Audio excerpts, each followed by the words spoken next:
عمر وعن علي وعن عثمان ذي الكرم مولاي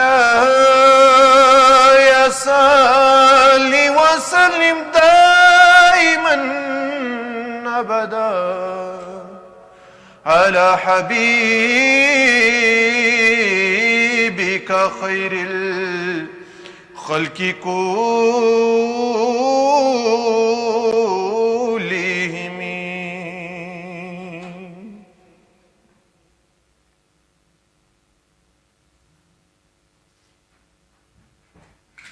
صلاة الله سلام الله على ياسين حبيب الله.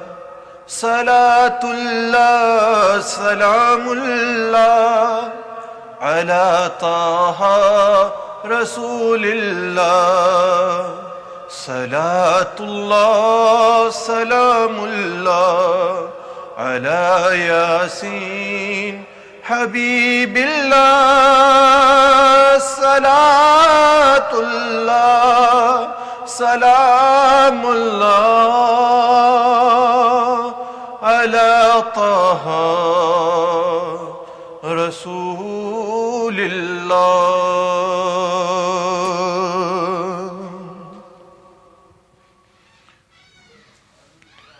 اپنی نسبت سے میں کچھ نہیں ہوں،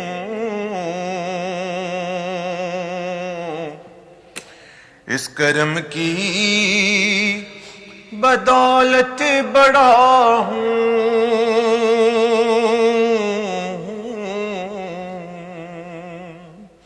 ان کے ٹکڑوں سے اعزاز پا کر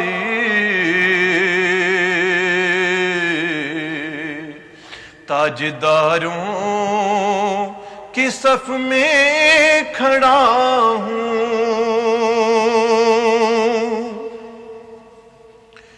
اس کرم کو مگر کیا کہو گے، میں نے مانا میں سب سے برا ہوں. میں نے مانا میں سب سے برا ہوں. جو بروں کو سمیٹے ہوئے ہیں، ان کی صف میں بھی کھڑا ہوں.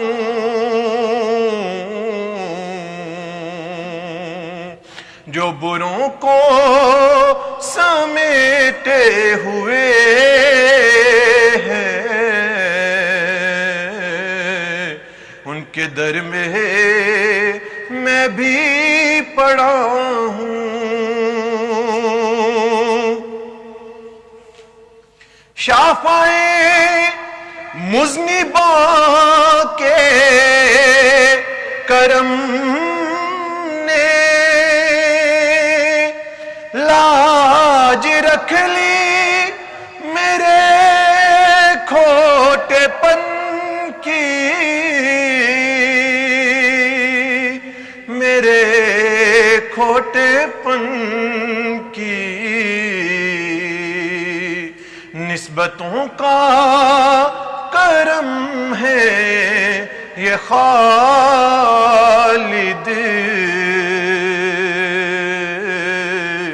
کھوٹا ہوتے ہوئے بھی کھڑا ہوں. نسبتوں کا کرم ہے یہ خالد. کھوٹا ہوتے ہوئے بھی کھڑا ہوں، ان کے ٹکڑوں سے اعزاز پا کر تاجداروں کی صف میں کھڑا ہوں،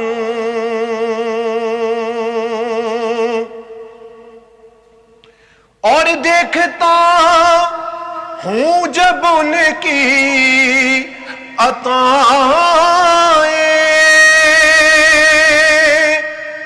بھول جاتا ہوں اپنی خطائیں، بھول جاتا ہوں اپنی خطائیں، سر ندامت سے اٹھتا نہیں ہے جب میں اپنی طرف دیکھتا ہوں،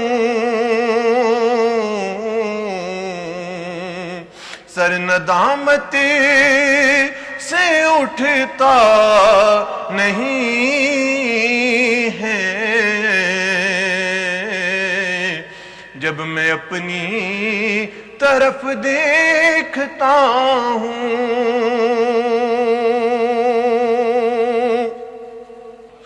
شافعِ مذنباں کے کرم نے لاج رکھ لی میرے کھوٹے پن کی، نسبتوں کا کرم ہے یہ خالد،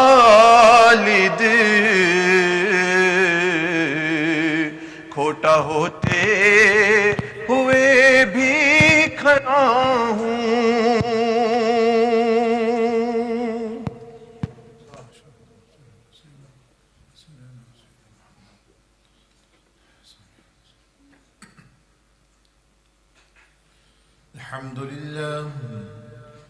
الحمد لله رب العالمين، والصلاة والسلام على أشرف الأنبياء والمرسلين، وعلى آله وأصحابه أجمعين. أما بعد، فأعوذ بالله من الشيطان الرجيم. بسم الله الرحمن الرحيم. يا أيها النبي إنا أرسلناك شاهدا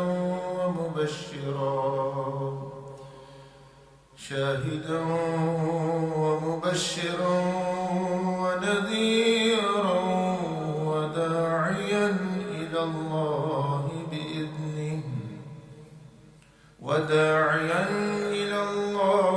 بإذنه وسراجا منيرا.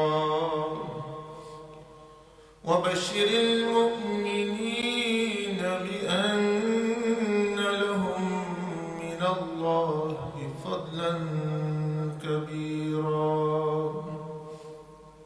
آمنت بالله، صدق الله العظيم. اللهم صل وسلم وبارك على سيدنا محمد وعلى آله وصحبه. السلام علينا وعلى عباد الله الصالحين.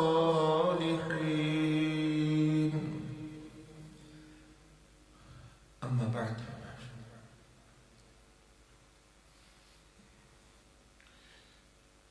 ایک بزرگ سفر کر رہے تھے کسی دوسرے ملک میں. وہ گئے تو لوگوں نے ان سے پوچھا کہ آپ نے ہمارا ملک اور لوگ یہ دیکھے تو جہاں سے آپ آئے ہیں، آپ جس ملک میں جس علاقے میں رہتے ہیں، تو وہاں کے لوگوں کے کیا حالات ہیں، ان کی مشکلات، ان کی معاملات وہ کیسے ہیں؟ تو انہوں نے فرمایا کہ جیسے اس جگہ پر، آپ کی جگہ پر ہیں جس طرح کی چیزیں، بس 19-20 کا فرق ہے، وہاں بھی ویسے ہی حالات، ویسے ہی لوگوں کی مشکلات اور معاملات ہیں۔ تو وہ کہنے لگے کہ کیا وجہ ہے اس کی؟ تو انہوں نے فرمایا کہ وجہ اس کی یہ ہے کہ شیطان ہر جگہ وہ ایک جیسا ہی ہے۔ لوگ بے شک جو ہے وہ بدلتے رہتے ہیں، ملک بدلتے ہیں،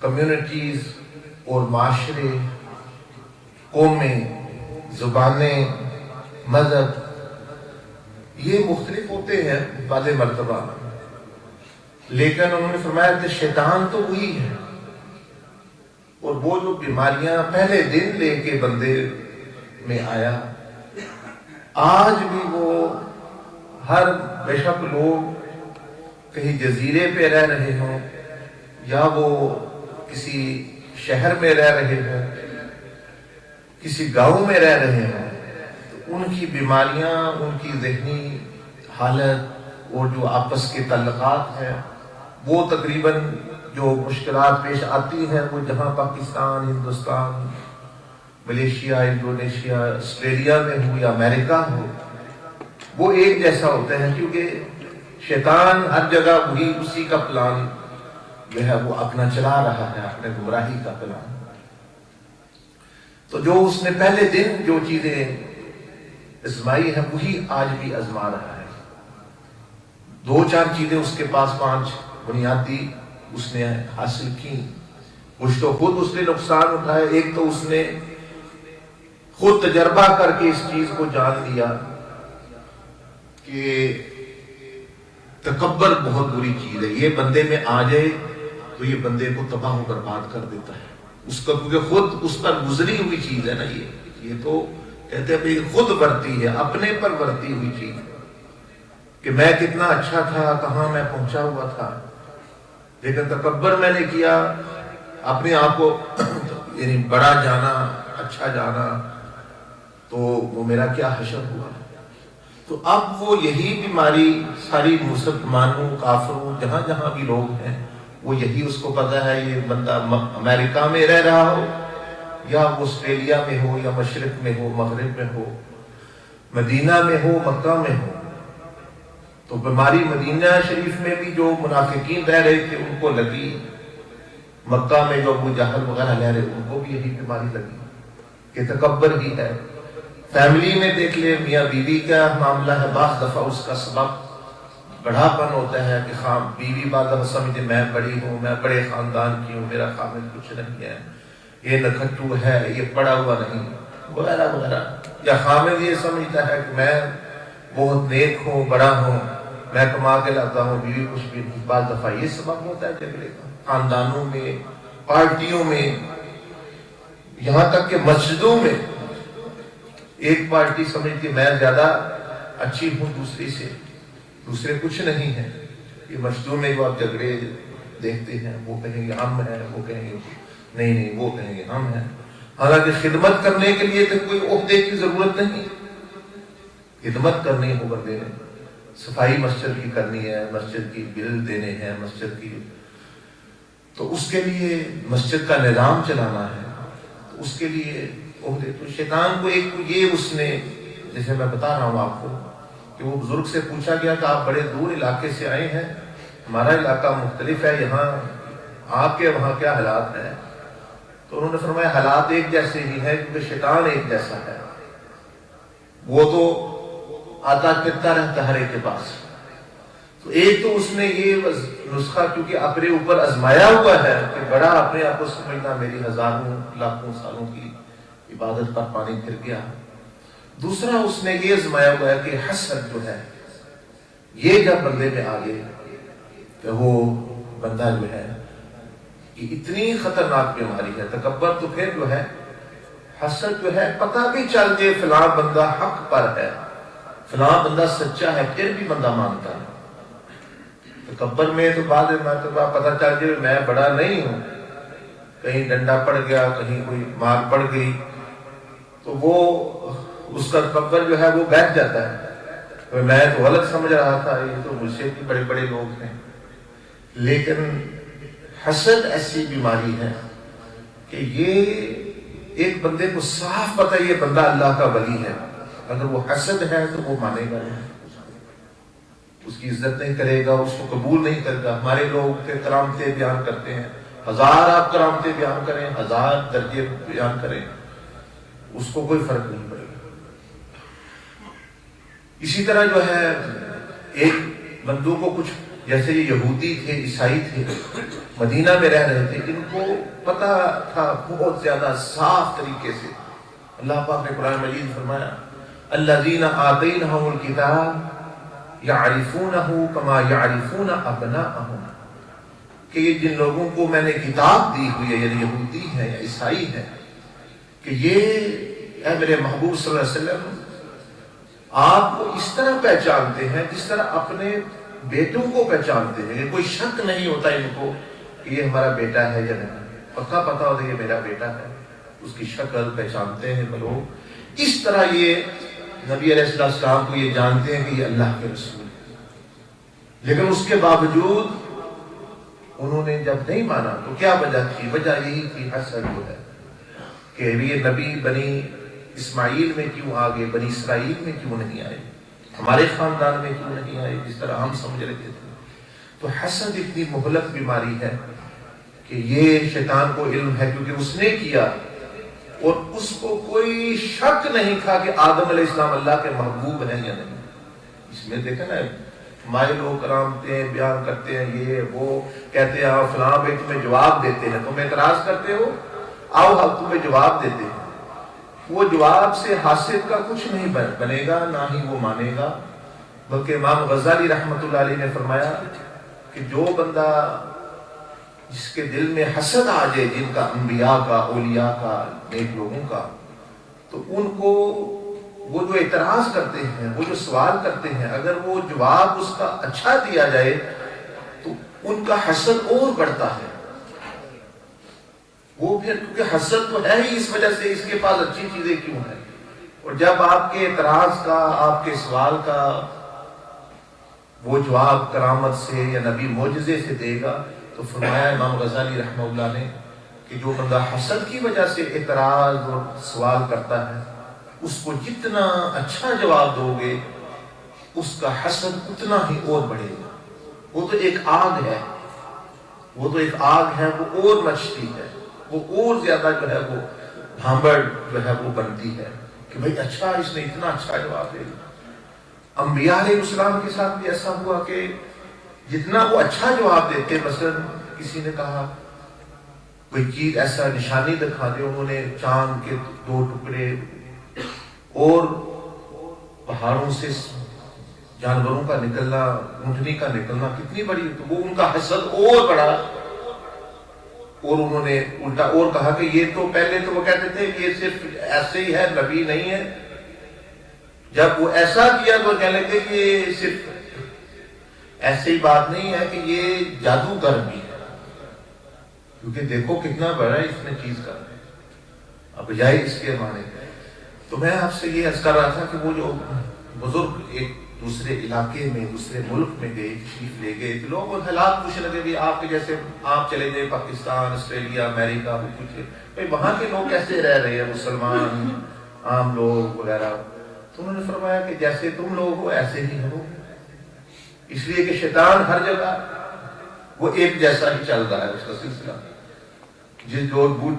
جو جڑی بوٹیاں وہ سنگاتا ہے وہ ایک قسم کی ہے، بشک بندے جہاں بھی ہیں. تو ایک تو اس نے یہ جان لیا کہ تکبر نے مجھے تباہ کر دیا، اب جسم کو میں پیدا کر دوں گا جس میں یہ وہ بھی تباہ ہو جائے گا. تو بڑے بڑے لوگ تو وہ تباہ ہو گئے. دوسرا اس نے جب آدم علیہ السلام سے حسد کیا، یہ اس نے جان لیا کہ حسد جس میں ڈال دوں گا وہ بندہ تباہ ہو جائے گا. اسی طرح حضرت حابیل جو آدم علیہ السلام کے بیٹے تھے، اس کا جو ہے وہ حسد ڈال دیا قابیل حسد کرنے لگا کہ اس کی جو ہے بیوی کیوں اچھی ہے، بیوی کیوں خوبصورت ہے، یہ بول میرا کیوں ہے. جیسے ہمارے لوگ بھی ہے، کسی کا گھر بس رہا ہو تو ان کے دل میں آگ جل رہی ہوتی ہے، بھائی یہ کیوں گھر بس رہا ہے، یہ کیوں کھا پی رہے ہیں، یہ کیوں ہالیڈے پہ جا رہے ہیں، یہ کیوں ایسے ایسے سوال کرے. فلاں بندہ کیوں پاکستان جاتا ہے 2 دفعہ، فلاں بندہ ہالیڈے پہ کیوں جاتا ہے، فلاں عمرے پہ کیوں جا رہا ہے، فلاں گاڑی کیوں لے رہا ہے، فلاں جو ہے یہ کیوں کر رہا ہے. آپ دینے والا اللہ ہے، لینے والا بندہ ہے. اس کو بندہ پوچھے کہ آپ کو کیا پیٹ میں درد ہو رہا ہے، آپ کو اس سے تعلق نہیں، نہ رزق دینے سے نہ رزق لینے سے. تو وہ پیچھے ایک ہی چیز کار فرما ہوتی ہے، حسد. اب وہ اس کا اظہار کر ہوتا ہے، اس کا بزنس کیوں چل رہا ہے، اس کا یہ کیوں، تاکہ مطلب یعنی اس کی کوئی تباہی بربادی کسی سبب ہو تو یہ خوش ہو. تو ایک تو یہ میں نے بتایا آپ کو کہ حسد ایسی چیز ہے کہ پتہ بھی وہ اگلا بندہ ٹروتھ فل ہے، آنےسٹ ہے، صحیح ہے، پھر بھی حاسد نہیں مانے گا. امام ابو حامد غزالی رحمہ اللہ نے فرمایا کہ حاسد کو جواب نہ دو اس کے اعتراض کا. حاسد کو آپ نے فرمایا کئی قسم کے لوگ سوال کرتے ہیں، آپ نے ان کی 5 یا 4 قسمیں بیان کی. فرمایا صرف ایک قسم کو جواب دو اگر کوئی کویشچن کرتا ہے، دوسرے 4 کو نہ دو. ایک ان میں یہ فرمایا کہ جو حسد کی وجہ سے سوال کرے وہ آپ کو پسند نہیں کرتا، آپ سے حسد کرتا ہے، اس کو جتنا اچھا جواب، جتنا اچھا آنسر دو گے اتنا ہی وہ اور حسد میں پڑے گا، وہ اپنی دشمنی میں پڑے گا. اس لیے فرمایا اس کو. دوسرا فرمایا اس کو بھی جواب نہ دو جو سمجھ نہیں سکتا. اب ایک اسٹوڈنٹ ہے GCSE ہے، وہ کہتا ہے مجھے PhD کا مسئلہ سمجھاؤ، ہے پاس GCSE بھی. اب پروفیسر 10 گھنٹے تقریر کرتا ہے، اب جس نے GCSE بھی نہیں کی ہوئی PhD کیا سمجھ آئے. تو دین کی جو احکام ہے وہ تو PhD لیول کے ہیں. ہمارے لوگوں نے 2 سال بھی 4 سال بھی دین پڑھا نہیں، اور جو ہے وہ پھندا جو ہے وہاں ڈالا ہوا ہے جہاں اس کھمبے کو جہاں مطلب بندہ پہنچ نہیں سکتا. ہمیں یہ سمجھاؤ، ہمیں وہ سمجھاؤ. آپ کو وضو کی سنتیں، غسل کے فرائض اور نماز کی 51 سنتیں وہ تو یاد نہیں ہوئی 50 سال عمر ہو. سن لیں کسی نے 51 سنتیں ہیں نماز کی، تو یہی یاد کر لو. یہ تو علم کی بات نہیں ہے، تو لکھی ہوئی بات ہے، زبانی یاد کر سکتے ہو. نماز فرض علم ہے، اس میں سنت ہے. تم جو ہے اللہ نے یہ کیوں پیدا کیا، اللہ پاک نے وہ کیوں کیا، یہ کیا ہو رہا ہے، وہ کیا ہو رہا ہے. تو حکومت کو بھی یعنی جیسے اللہ کے مجدہ اس طرح چلا رہے یا تو وہاں تو امام غزالی رحمۃ اللہ فرمایا کہ جس میں سوال جواب سمجھنے کی ابیلٹی وہ کوالیفائڈ ہی نہیں ہے، اس کو نہ لو، اس کی سنو نہ، اس کو کہو پہلے اپنی کوالیفیکیشن حاصل کرو. یہ آپ دنیا میں جانتے ہیں جو لوگ وکیل ہیں، لوئر ہیں، سالیسیٹر ہیں، یہ اپنے جاتے ہیں کورٹ میں. آپ بے شک PhD کی ہوئی آپ نے، آپ کی جج نہیں سنے، آپ وکالت نہیں کر سکتے جب تک آپ نے اس فیلڈ میں نہیں کی ہوئی. پھر جو سالیسیٹر ہے، لو پڑا ہوا ہے، فرم اس نے یعنی پوری تیاری کی ہوئی ہے وہ، لیکن ہائی کورٹ سپریم کورٹ میں وہ بیرسٹر جب وہ بھی نہیں جا سکتا، جج اس کو بولنے ہی نہیں دیں گے. وہ کہیں میں تو لو پڑا ہوا، میں تو سالیسیٹر ہوں. وہ کہیں گے پہلے بیرسٹر شپ حاصل کرو پھر تم جو ہے بات کر سکتے ہو. ہم مانیں گے نہیں تمہاری، یہ نہیں جو کہو وہ مان لیں، کہ صرف ہم تمہاری سنیں.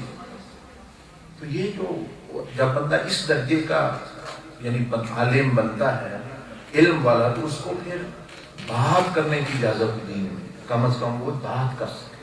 جب اس لیول کا نہیں تو اس کا تو کام ہے فالو کرنا. اس لیے جو امام ابو حنیفہ یہ دنیا کے بہترین اور عظیم ترین مجتہد، یعنی جس میں ہزاروں جج ملائیں تو ایک بنتا ہے، اتنا علم ان کے پاس. یعنی لوئر نہیں، بیرسٹر نہیں، پوری دنیا کے جج ایک طرف وہ ایک بندہ کھڑا ہے اور وہ مانتے ہیں. اتنا علم، اتنا علم. تو ان کو فالو کرنا پھر کہنا بھی میں یہ ہوں میں وہ. بہرحال آپ سے بات یہ کر رہا تھا کہ جس ملک میں چلے گئے جہاں چلے گئے بیماریاں وہ شیطان پاکستان ہو ہندوستان ہو یہاں ہو بیماریاں ایک جیسی ملی کیونکہ شیطان نے آزمائے ہوئے نسخے. تکبر کا نسخہ اس نے آزما لیا کہ وہ کام میں تباہ ہو گیا اس کی وجہ سے. حسد کا نسخہ اس نے آزما لیا میں نے آدم علیہ السلام سے جیلسی کی وہ بھی. تیسرا جو ہے اس نے یہ بھی آزما لیا کہ نبی اللہ کے کسی محبوب کی گستاخی ہو جائے بے ادبی ہو جائے تو وہ بندہ ردا جاتا ہے مرغوب ہو جاتا ہے. اب وہ لوگوں سے یہ بھی ڈرا دیتا ہے والدین کی گستاخی. بس آخری حدیث سناتے ہیں ختم کرتے ہیں کہ رسول اللہ صلی اللہ علیہ وسلم نے ایک مرتبہ ارشاد فرمایا کہ جو بندہ مجھے ناراض کر دے مجھے دکھ دیتا ہے وہ ناراض کر دیتا ہے. یعنی حضور علیہ السلام فرمانے جو بندہ مجھے ناراض کر دے کسی وجہ سے اور اپنے والدین کو وہ خوش رکھ رہا ہے میں اس بندے پر خوش ہوں. یعنی پروفیٹ علیہ السلام is saying that if any person displeases me but he pleases his parents, I am happy on that person. I am pleased with that person. کہ جو مجھے ناراض کرے اور والدین کو خوش رکھ رہا ہے تو میں اس بندے پر خوش ہوں میں اس امتی پر خوش ہوں میں اپنی ناراضگی کی وجہ سے اس پر کوئی عذاب نہیں آنے دوں. اور پھر فرمایا کہ دوسرا بندہ ہے جو مجھے خوش رکھا ہوا جس میں وہ میری خدمت کرتا ہے میرے معاملات میں. صحابہ کرام کو فرما رہے ہیں کہ جو میں ہماری خدمت کرتا ہے ہمیں خوش رکھتا ہے ہر وقت جو میں کہوں وہ کرتا ہے لیکن اپنے والدین کو ناراض کیا ہوا ہے اس پر میں ناراض ہوں اس پر عذاب آئے گا اس پر اللہ کی ناراضگی آئے گی اللہ سے اس کا تعلق کاٹ دیا جائے گا.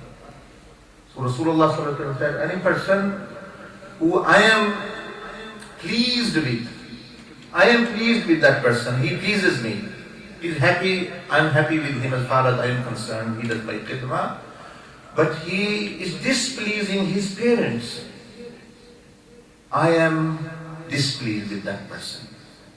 Allah's wrath and my displeasure will fall on that person. Even though he does good for me, even though he's trying to please me. But on the other hand, if he displeasing his parents, I'm not happy. Now this is an extreme way to mention how important adab is of the parents and awliya, anbiya, siddiqeen.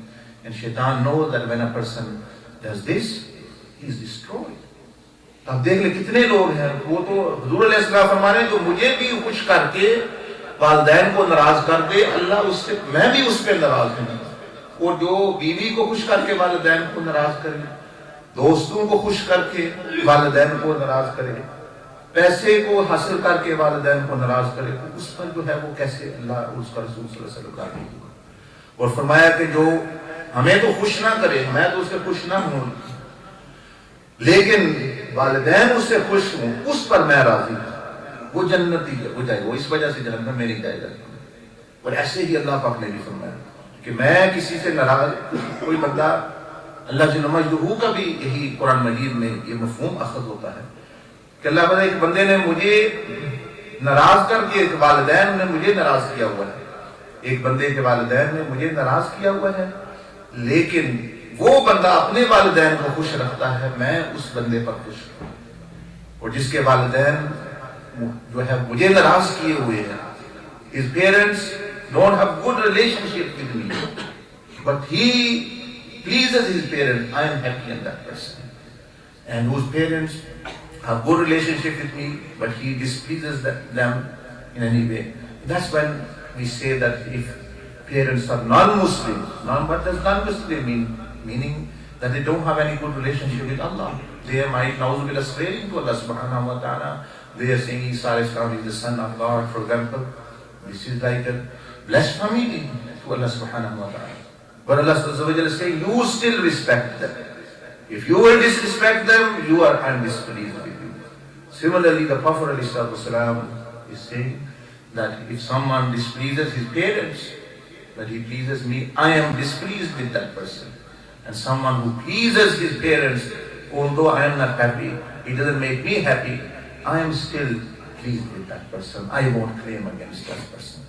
So this way, I was mentioning to Shaitan is using these techniques to destroy, but obviously in Jummah we can inshallah sit after in the majlis as well for the Shama'il does and also in another durus. Jazakumullah. Sunnati Farmani Subhanaka wa bihamdik. Nashhadu an la ilaha illa anta nastaghfiruka wa natubu ilayk.